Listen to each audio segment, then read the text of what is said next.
네, 안녕하세요, 여러분. 오늘 영상에서는 단순한 종목 분석이 아닌 현재 반도체 시장에 대한 분석을 해드릴 예정인데요. 현재 삼전이나 SK 하이닉스 같은 반도체주들의 상승장이 언제까지 지속이 되고 또 그 상승은 언제쯤 멈출지 이 시장에 대한 분석을 통해서 상세하게 알려드릴 예정이니까 구독과 좋아요 정중하게 부탁드리고 그럼 오늘 분석 시작하도록 하겠습니다.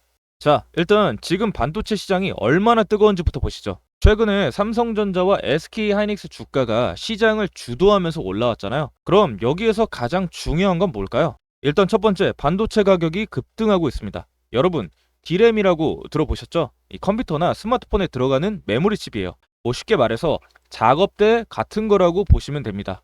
이 작업대가 넓으면 넓을수록 여러 가지 일을 동시에 할 수 있는 거죠. 그런데 이 D램 가격이 작년에 비해서 최대 7배까지 올랐어요. 현재 구형 제품인 DDR4는 7배 올랐고 그 다음에 신형 제품인 이 DDR5는 5배 넘게 상승을 했습니다. 근데 여기에서 재밌는 게 뭐냐면 신형보다 구형이 더 비싸다는 거예요. 왜 그러냐면 반도체 회사들이 이제 구형 제품 생산을 줄이고 있거든요. 그래서 구형 제품을 쓰는 회사들은 지금 난리가 났어요. 뭐 구하기도 어렵고 가격도 비싸고 진퇴양난의 상황인 거죠. 그리고 가격뿐만 아니라 이 재고도 바닥에 났습니다. 보통 반도체 회사들은 몇 주에서 몇 달치 이렇게 재고를 가지고 있어요. D램 재고는 2주에서 3주, 그리고 낸드 재고는 6주 정도 수준인 겁니다. 그런데 현재 상황이 어떻게 됐냐? 아니, 재고는 이미 다 바닥이 났고 생산을 하자마자 즉시 다 팔린다는 거예요.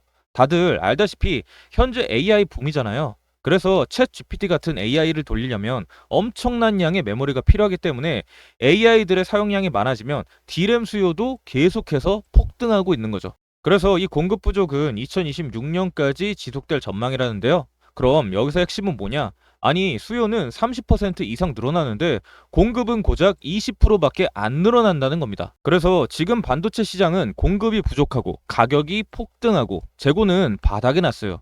이게 전부 다 삼성전자와 SK하이닉스한테 대박 호재로 이어지는 겁니다. 그럼 두 회사 상황을 좀 더 자세히 볼까요? 먼저 SK하이닉스부터 보실게요. 올해 4분기에 SK하이닉스가 얼마를 벌까요? 무려 16조 2천억 원입니다. 여러분, 이게 얼마나 큰 돈이냐면 한국 기업 역사상 단일 분기 최대 실적이에요. 왜 이렇게 잘 나가냐? 다 HBM 때문인 거죠. 지금 엔비디아가 만드는 AI 칩에 HBM이 여러 개 붙어가야 되거든요. 근데 SK하이닉스가 이미 이 시장을 완전히 장악하고 있어요. 2026년, 2027년 물량까지 이미 다 팔렸습니다. 완판인 거죠. 그래서 심지어 고객사들이 SK하이닉스한테 선금까지 주면서 제발 우리한테 좀 팔아달라고 난리예요. 갑과 을의 위치가 완전히 바뀐 상황인 겁니다. 그 다음은 삼성전자 상황을 한번 볼게요. 삼성전자의 4분기 영업이익은 15조 1천억 원 전망입니다. 뭐 SK하이닉스보다는 조금 적지만 시장 예상치보다는 3조 원 정도 더 높아요. 삼성전자는 그동안 HBM 시장에서 SK하이닉스한테 많이 밀렸었잖아요. 근데 최근에 삼성전자가 뭐랬냐? 이 HBM 생산량을 월 17만 장까지 늘렸어요. SK하이닉스를 처음으로 추월한 거죠. 그리고 중요한 건 엔비디아한테 HBM3E를 공급을 시작했어요. 4분기부터 본격적으로 납품을 하고 있습니다. 게다가 D램 시장 1위 점유율도 재탈환했죠. 그래서 이 모든 상황과 분위기를 종합해 봤을 땐 2026년까지는 반도체 호황이 계속 된다고 봅니다. 왜냐하면 수요가 공급을 계속 압도하고 있으니까요. 자, 여기서 이제 진짜 중요한 포인트 하나 짚고 넘어가셔야 돼요. 도대체 왜 이렇게 반도체 수요가 폭발을 하는 걸까요? 답은 간단합니다. 이 AI 때문이에요. 챗 GPT, 클로드, 제미나이 같은 이러한 AI 서비스들 다들 쓰시고 있잖아요. 이런 AI를 학습시키고 실제로 돌리려면 엄청난 양의 컴퓨팅 파워가 필요합니다. 그래서 구글, 마이크로소프트, 아마존 이런 빅테크 기업들이 지금 뭘 하고 있냐? AI 데이터 센터를 미친 듯이 짓고 있어요. 여기서 데이터 센터 하나 지으면 거기에 서버가 수십만 대씩 들어갑니다. 서버 한 대당 메모리가 여러 개씩 필요하고요. 특히 엔비디아가 만드는 AI 칩 하나에 HBM이 8개씩 붙어가요. 근데 최신형은 그게 더 늘어나서 12개까지 붙습니다. 그리고 HBM 용량도 계속 늘어나고 있어요. 기존에는 192GB였는데 최신형은 288GB까지 늘어났죠. 뭐 쉽게 말해서 AI 한 대 돌리는데 필요한 메모리 양이 계속해서 늘어나고 있다는 겁니다. 자, 그다음 현재 반도체 수요 증가의 첫 번째 원인은 바로 HBM 수요가 미친 듯이 폭발하고 있습니다. SK 하이닉스는 HBM 시장에서 60% 이상 점유율을 가지고 있어요. 삼성전자도 빠르게 따라잡고 있고요. 자, 그리고 두 번째, 범용 D램도 덩달아 품귀 현상입니다. AI 칩만 메모리가 필요한 게 아니거든요. 뭐 일반 서버, PC, 스마트폰에도 전부 다 메모리가 필요해요. 근데 반도체 회사들이 지금 HBM 생산에 올인을 하고 있어서 범용 D램 생산이 줄어들었어요. 그래서 범용 D램도 가격이 미친 듯이 오르고 있습니다. 자, 그다음 세 번째는 낸드 플래시도 품귀인데요. 낸드는 쉽게 말해서 저장 공간이에요. USB나 SSD 같은 곳에 쓰이고 있죠.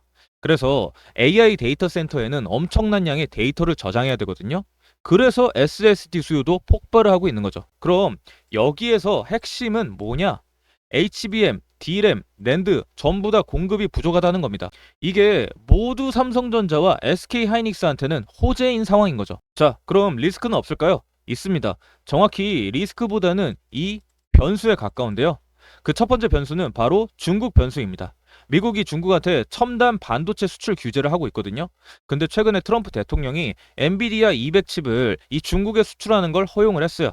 자, 그럼 여기서 이게 뭘 의미하냐? H200 칩에는 HBM이 들어가고 있거든요. 잘 모르시는 분들은 이걸 악재라고 생각하고 있는데 단기적으로는 삼성과 SK 하이닉스가 HBM을 더 많이 팔 수 있다는 겁니다. 이건 결론적으로 호재가 맞는 거죠. 자, 그다음 두 번째, HBM 가격 조정 가능성입니다. 일부 증권사에서는 2026년 이후에 HBM 가격이 조정될 수 있을 거라고 봐요. 뭐 물량은 부족하지만 가격은 정점을 찍을 수 있다는 거죠. 이게 왜 그러냐면 고객사들이 너무 비싸면 다른 대안을 찾을 수 있거든요. 근데 저는 이 리스크가 크지는 않다고 봅니다. 왜 그러냐면 지금은 현재 대안이 없어요. 왜? AI 돌리려면 HBM이 필수거든요. 자, 그다음 세 번째는 중국 업체들의 추격인데요. 이 CXMT 같은 중국 메모리 회사들이 빠르게 성장을 하고 있어요. 근데 최근에 일본이 중국의 반도체 핵심 소재 수출을 규제했습니다. 포토레지스트라는 핵심 소재가 없으면 반도체를 못 만들거든요. 그래서 중국 업체들이 현재 차질을 빚고 있어요. 이것도 한국 업체한테는 단기 호재로 작용할 수 있는 거죠. 자, 그럼 정리해 볼게요. 반도체 시장은 2026년까지 슈퍼사이클이 지속이 될 거예요. 삼성전자와 SK 하이닉스는 역대급 실적을 계속 쏟아낼 겁니다. 뭐 리스크는 있지만 현재로서는 호재가 훨씬 더 크다고 보고 있어요. 그럼 앞으로 어떻게 될까요? 제가 봤을 때는 최소 2026년까지는 이 흐름이 이어진다고 봐요. 왜냐하면 AI 혁명은 이제 시작 단계이기 때문이죠. 자, 그렇기 때문에 여러분들은 장기적인 관점에서 접근하셔야 됩니다. 단기 변동성 있을 수 있어요. 근데 큰 흐름은 명확합니다. AI가 세상을 바꾸고 있고 그 중심에 반도체가 있다는 거죠. 삼성전자는 종합 반도체 회사로서 HBM, D램, 낸드, 파운드리까지 다 하고 있고요. 그리고 SK 하이닉스는 HBM 시장에서 압도적 1위예요. 두 회사 모두 장기 투자 관점에서 매력적이라고 생각을 합니다. 다만 여러분 본인의 투자 성향과 리스크 감수 능력을 꼭 고려하시고요. 분산 투자 원칙도 잊지 마세요. 자, 그럼 오늘 영상은 여기서 마무리 짓고 저는 더 좋은 내용 들고서 다음 영상에서 다시 찾아뵙도록 하겠습니다. 감사합니다.